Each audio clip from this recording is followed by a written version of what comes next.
بيبا، ما الأشياء المثيرة التي ترينها؟ فقط أشجار وأشجار والمزيد من الأشجار المملة. يبدو أنك لا تنظرين جيداً. حسناً، سوف أنظر جيداً، لكن سأظل لا أرى أي شيء. أوه، ما هذا؟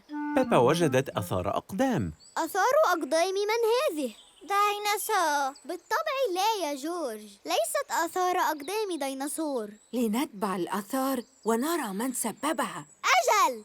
شش. علينا أن نظل هادئين كي لا نخيف أي شيء ونبعده. أجل يا أمي. جورج. بيبا وجورج يتتبعان آثار الأقدام. انظروا. آثار الأقدام لطائر صغير. لقد طارت إلى شجرة. أين هي؟ هنا يا بيبا، انظري عبر المنظار. المنظار يكبر كل شيء. يمكنني رؤية 1 2 3 طيور صغيرة. أتساءل ماذا يأكلون؟ إنهم يأكلون الديدان. إن هذا مقرف جداً. جورج وجد آثاراً أكثر. يا لها من أقدام صغيرة. آثار الأقدام تلك سببها النمل. إنهم يجمعون أوراق الشجر للأكل. هل سيأكلون السلطة على الغداء؟ أجل. بالمناسبة لنتناول الطعام. وجبتنا. دادي بيج، تركت وجبتنا بالسيارة صحيح؟ أجل، لا مشكلة، سنعود للسيارة كي نأكل. بأي طريق هي السيارة؟ خريطتي سترينا. هذا طريق. من أين أتت هذه الشجرة؟ لا توجد رمال على هذا الشاطئ يا بيبا. لا رمال، لكننا أردنا بناء قلاع رملية. بيبا وجورج يحبان بناء قلاع رملية. اهدأ يا جورج، لا تبكي. هناك أشياء ممتعة على هذا الشاطئ الصخري. مثل ماذا؟ عندما تبتعد الأمواج تترك خلفها بركة ماء صغيرة بين الصخور. إنها تدعى البركة الصخرية. وفي كل بركة صخرية هناك شيء مميز يتركه البحر. أنا أرى شيئاً لامعاً. إنها عملة. واو! ربما تكون هذه العملة من كنز القراصنة. لنقم بجمع كل الأشياء التي سنجدها. أجل، وسنضعها في دلو جورج. أي مفاجأة تنتظرون في هذه البركة؟ لا يوجد بها أي شيء مميز. هناك شيء دوما يا بيبا، انظري بإمعان. لقد وجدت شيئاً. أجل، إنه سلطعون. السلطعون يقرص إصبع جرامبا بيج. واوش! سلطعون سيء. انظر يا جورج، السيد سلطعون يمشي جانبياً. يتظاهر جورج بأنه سلطعون. تريد بيبا أن تكون سلطعوناً. نحن سلطعونان. أقرص أقرص أقرص. أقرص أقرص أقرص. ساعدوني، هناك شقيان يريدان قرصي. ابتعدا. أقرص أقرص أقرص. نحن سلطعونان. أقرص أقرص أقرص.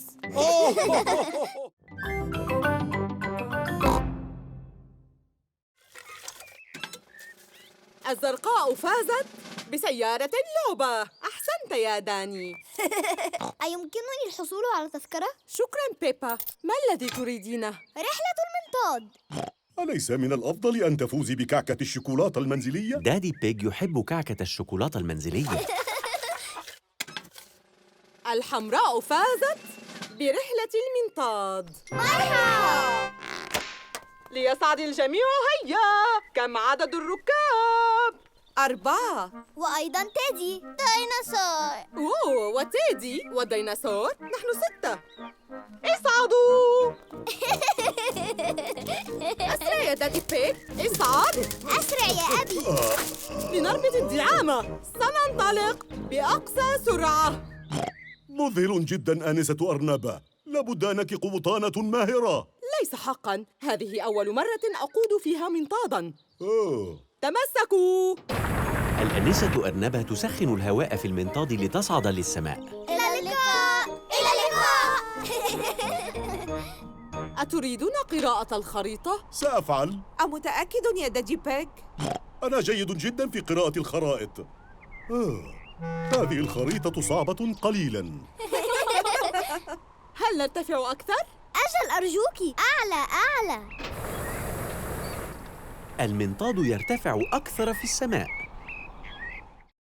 أوه، أين ذهبت السماء؟ لا تقلقي يا بيبا، نحن نطير بداخل سحابة. أوه. واو، السماء عادت مجدداً. مرحبا. منطاد كبير، منطاد كبير.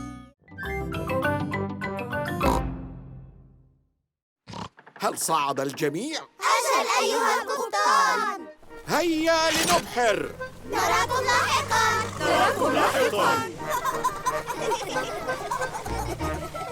بيبا وكل أصدقائها يرتدون سترات النجاة. جورج، يمكنك ارتداء قبعة القرصان. اليوم سنبحر إلى جزيرة القرصان. لو كنا محظوظين قد نجد كنزاً مدفوناً. يبدو أن جزيرة القرصان مكان رائع. ها هي الأرض. لقد وصلنا. جزيرة القرصان. مرحبا. ما هذا؟ إنه كاشف للمعادن. إنه يجد الكنز المدفون. جرامبا بيج يستخدم كاشف المعادن ليبحث عن الكنز المدفون. أها! لقد وجد كاشف المعادن شيئاً. هيا نقم بالحفر. إنها عملة صغيرة. كنز! مرحبا. هيا لنجد المزيد. أها! لقد وجدنا شيئاً آخر يبدو كبيراً. غير معقول. هذه القطعة من الكنز ثقيلة بعض الشيء. يا إلهي، هذا ليس كنزاً مدفوناً. هذه عربة تسوق قديمة. أوه! لنكتفي من البحث عن الكنز. من يساعد في بناء قلعة رملية كبيرة؟ إنها فكرة جيدة جراني بيج. سأذهب لتفقد القارب. جراني بيج ستساعد الأطفال في بناء قلعة رملية كبيرة. البريد. بيبا وجورج يحبان وصول البريد. لدينا رسالتان. هذه لدادي بيج. هذا مثير. عزيزي دادي بيج، أرجوك ادفع فاتورة التليفون. أوه. وما هي الفاتورة؟ إنها تبدو كشيء ممل. الفواتير مملة جدا. أمي، هل الرسالة الأخرى لك؟ لا، هذه الرسالة لبيبا وجورج. رائع!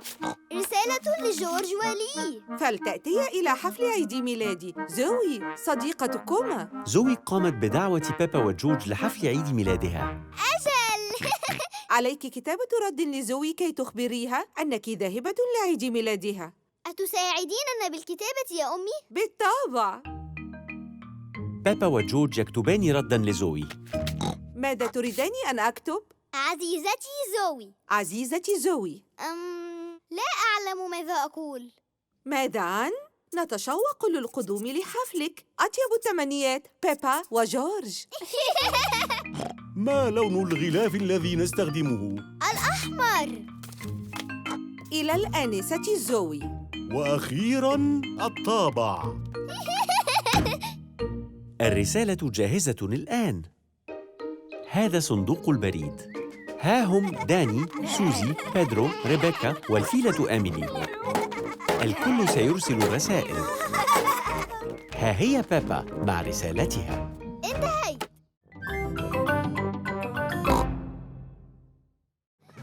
كل طفل لديه خطاف ليعلق عليه معطفا.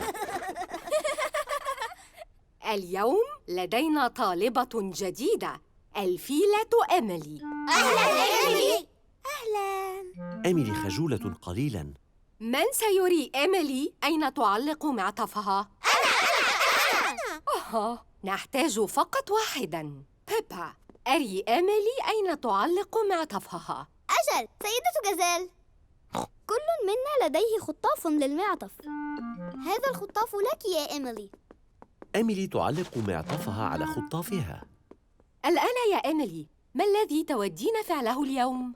تلوين، صلصال، بناء مكعبات؟ لا أعرف، ربما بناء المكعبات. والبقية؟ تلوين، صلصال، بناء مكعبات. بناء المكعبات. يا إلهي، بناء المكعبات محبوب. الجميع يريد الجلوس بجانب إيميلي. إيميلي، عليك وضع مكعب فوق الآخر هكذا بالضبط تماماً. من الأفضل أن تضعيهم جانباً إلى جنب. لا، هكذا يا إيميلي. مياو. بل هذه الطريقة الصحيحة. لا يا إيميلي، هكذا.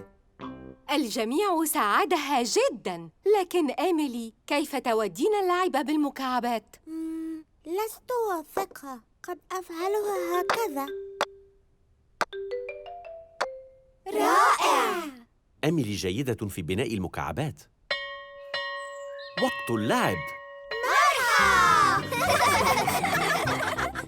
إيميلي، أتودين اللعب مع الآخرين في الخارج؟ إن سمحتِ.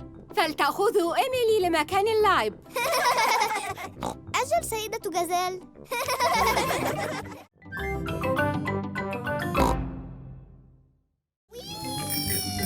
أنا الفائزة. إنه ليس سباقاً بيبا، نحن فقط نتجول بالدراجة. أجل يا أبي، أنا ما زلت الفائزة.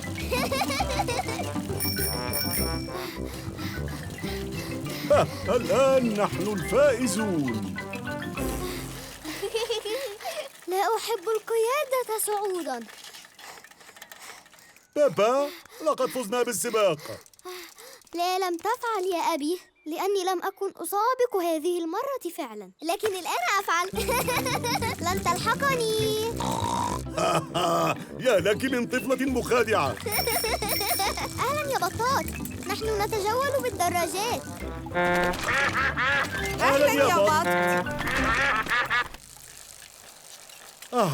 كدت أنسى كم أحب الدراجات. كدت أنسى كم أكره القيادة لأعلى الجبل. الأرض منحدرة بعض الشيء. لا أحب القيادة لأعلى الجبل. لكن انظروا للمنظر الجميل. يا إلهي، هذا عمل شاق. مامي بيج، توقفت عن التبديل. آسفة، كنت أستمتع بالمنظر.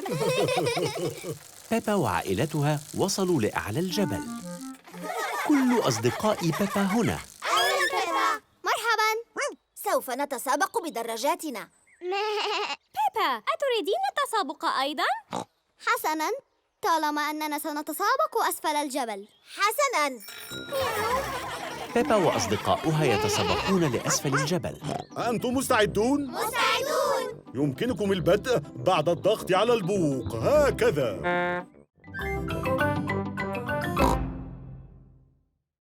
ها هي الحديقة. وصلنا. مرحبا. أمي، لما كل أوراق الشجر حمراء وصفراء؟ لأنه وقت الخريف بابا. في الخريف يكون الجو بارداً وتتغير ألوان الشجر. توجد رياح، لنلعب كي نبقى دافئين. دوري.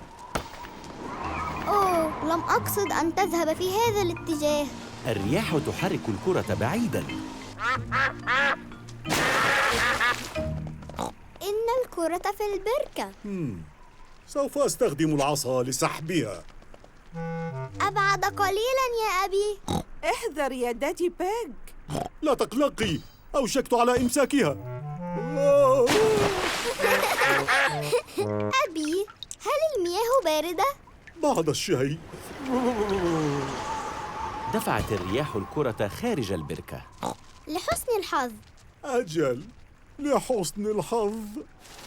إن الرياح تشتد أكثر. أمسكوا بقبعتكم. لا، أطاحت الرياح بقبعة جورج. لا تقلق جورج، دادي بيك سيلحق بقبعتك. أسرع يا أبي.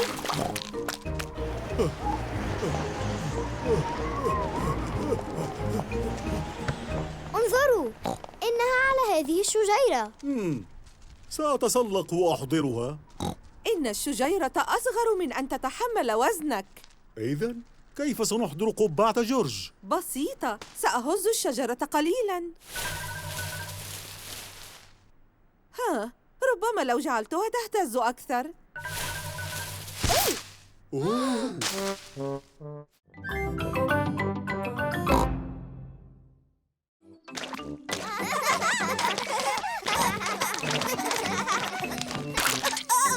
انزلق بيدرو وفقد نظارته.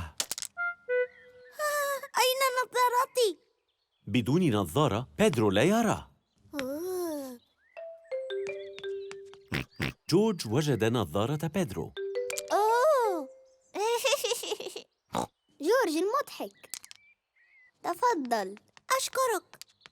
بيدرو، لم ترتدي هذه النظارة؟ أنا أحتاجها كما قال أخصائي العيون. من هو أخصائي العيون؟ إن أبي أخصائي عيون، يفحصك ليرى إن كنت ترى بوضوح. كيف؟ هل يرى ما بداخل رأسك؟ يقوم بفحص العيون. أتريدين أن أفحص عينيك؟ أجل، فلتفحص عيني. حسناً. مثير للاهتمام. أغلقي عيناً وقولي لي ماذا ترين؟ أنا أرى جورج. الآن أغلقي عينيك. الآن أنا لا أرى أي شيء. لا ترين أي شيء. أمر مثير للاهتمام. أنت تحتاجين لنظارة. أوه، حقاً؟ نعم. بيدرو، وقت الرحيل. إلى اللقاء يا بيدرو. إلى اللقاء. أمي، أحتاج لنظارة. ماذا؟ بيدرو قام بفحص عيني وأنا أحتاج نظارة. عيناك سليمتان يا بيبا. لا يا أمي، عندما أغلق عيني لا أرى أي شيء تماماً. إن الملعب قريب. حسناً، لنذهب سيراً. هيا من هنا. ذاهبون للملعب، ذاهبون للملعب. أوه، إلى أين ذهبت السماء؟ لا تقلقي يا بيبا، إنه مجرد غيم. ما هو الغيم؟ الغيم هو سحاب على الأرض بدلاً من السماء. أوه. إنه غيم كثيف. أنا لا أرى أي شيء. ربما علينا العودة للمنزل. أجل، سوف نذهب للملعب يوماً آخر. إن الجو ضبابي جداً للذهاب إلى الملعب، لذا عليهما العودة للمنزل. الآن أين هو طريق المنزل؟ هل تهنى دادي بيج؟ لا تقلقي، أعلم تماماً أين نحن. من هنا. من وضع هذه الشجرة؟ دادي بيج ارتطم بشجرة. هل أنت بخير دادي بيج؟ أجل، أنا بخير. من هنا. دادي بيج، أتعرف إلى أين تذهب؟ أجل، بالطبع أعرف. لا أعتقد أننا سوف نجد منزلنا مجدداً. واثق أننا سنفعل يا بيبا، نحن في حديقتنا. أوه، إنهم البط. مرحباً سيدة بطة، هل أنت تائهة عن بركتك؟ نحن تائهون أيضاً. نحن لسنا تائهين، أعلم تماماً أين نحن. أراكم لاحقاً يا بط، حظاً سعيداً في إيجاد بركتكم. أوه. لقد وجدت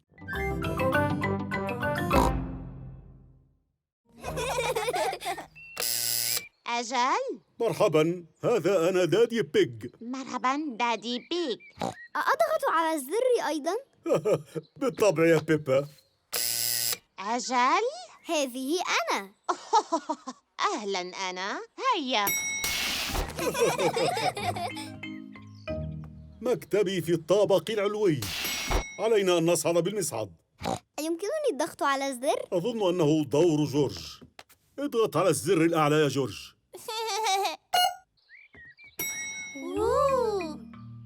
سيأخذ المصعد بيبا وجورج ودادي بيج لطابق عال جداً. واو! الطابق العلوي، ستفتح الأبواب. هذا هو مكتب دادي بيج. مرحباً جميعاً. مرحباً دادي بيج. مرحباً بك. سيد أرنب وسيدة قطة يعملان مع دادي بيج. لقد أحضرت زائرين مميزين معي اليوم، بيبا وجورج. لقد تشرفت. هيا لنبدأ الجولة. سيد أرنب، أيمكننا البدء بمكتبك؟ بالتأكيد يمكننا. وظيفتي تتعلق بالأرقام. أحصل على أوراق مهمة جداً، ثم آخذ طابع الختم وأقوم بختم الأوراق. واو! وظيفة سيد أرنب رائعة جداً. هل أختم بعض الأوراق؟ بالتأكيد سأجد لك بعض الأوراق. لقد وجدت البعض. ربما سنستخدم أوراقاً أخرى. تفضلي. تحب بيبا استخدام الختم. أحب القيام بوظيفة السيد أرنب. لنكمل الجولة. التالي هيا البس العوامات.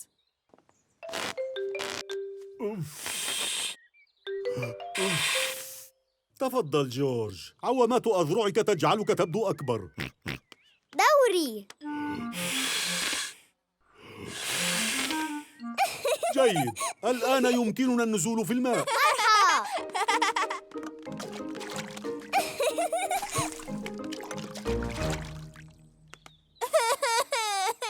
إنها أول مرة لجورج في حمام السباحة. لما لا تضع قدماً واحدة في الماء؟ فلتجرب القدم الأخرى. يمكن لجورج وضع القدمين في نفس الوقت. فكرة جيدة. أحسنت يا جورج، لكن ليس عليك رش كل هذا الماء. ها هي الأرنبة ريبيكا مع أخيها الصغير الأرنب ريتشارد. أهلاً ريبيكا. مرحباً جميعاً. ريتشارد، تمسك بهذه العوامة لتتمرن على تحريك قدميك. جورج، استعمل هذه لتحريك قدميك.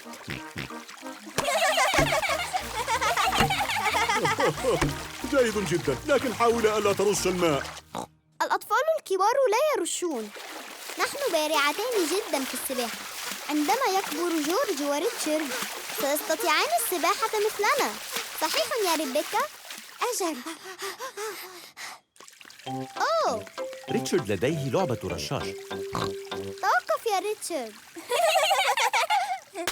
أوه، يا إلهي، أسقط ريتشارد رشاش الماء في حمام السباحة.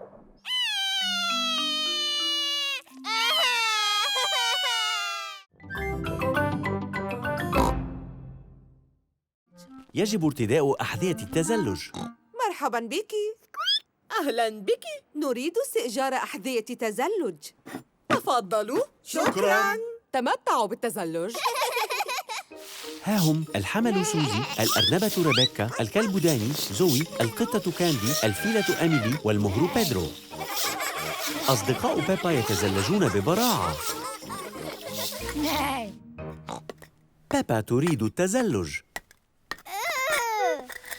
مرحباً جميعاً. أهلاً بيبا. هذه أول مرة لك بالتزلج؟ أجل. هل أريك كيف تتزلجين؟ لا شكراً يا سوزي، أنا واثقة أنه يمكنني فعلها. حسناً، هيا بنا. أوه. يا إن هذا مستحيل. أنا لا أريد التزلج على الجليد بعد الآن. لا تقلق يا بيبا، كلنا نسقط عند التزلج، حتى أنا أسقط. انظري لهذا، لا بأس.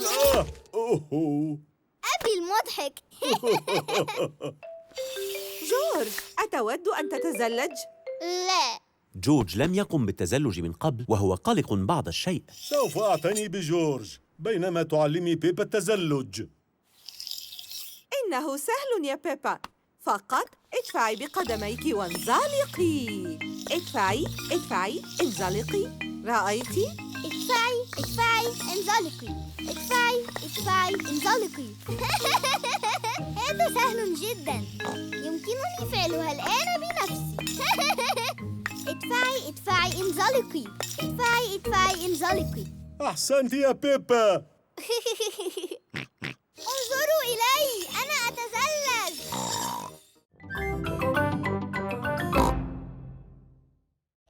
يبدو أن أحدهم استيقظ مبكراً.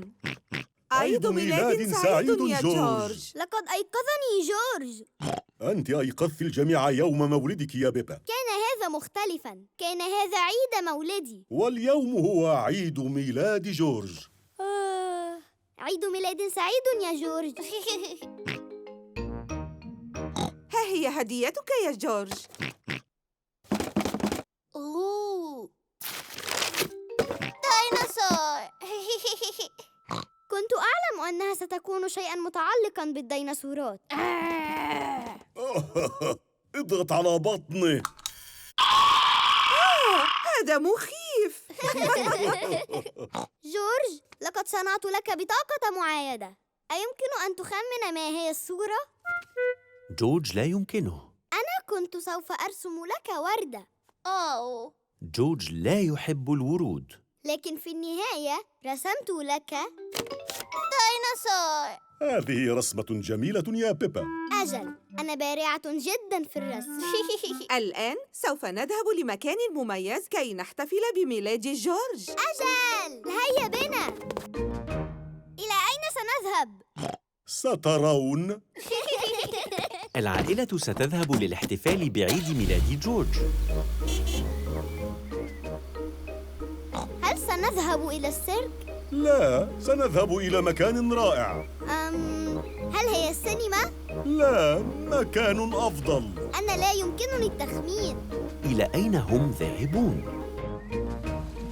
لقد وصلنا. وصلت العائلة إلى المتحف. لما نحن في المتحف يا أبي؟ تعالوا وسترون. كيف سيكون الاحتفال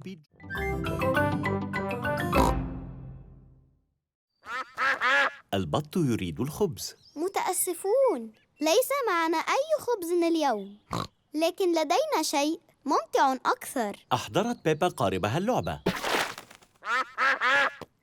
وأحضر جورج قاربه اللعبة. لندور مؤقت قاربك. قارب جورج يعمل بمؤقت. أسرع يا جورج، ضع القارب في البركة قبل أن ينتهي المؤقت.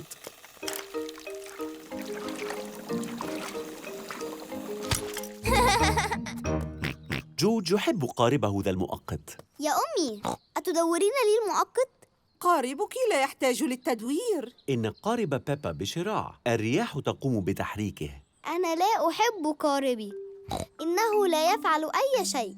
لأنه لا يوجد أي رياح اليوم. يحتاج بعض المساعدة. شهيق، زفير، سأنفخ قاربك ليتحرك. مرحبا. لقد تحرك بسرعة. بيبا تحب قاربها الشراعي. هذه صديقة بيبا، الحمل سوزي. مرحبا جميعاً. أهلاً يا سوزي، نحن نلعب بقواربنا. أحضرت قاربي سريع. أيعمل بمؤقت؟ لا، إنه ببطاريات. يحتاج قارب سوزي بطاريات ليتحرك. أوه. القارب السريع رائع. آسفة سيدة بطة.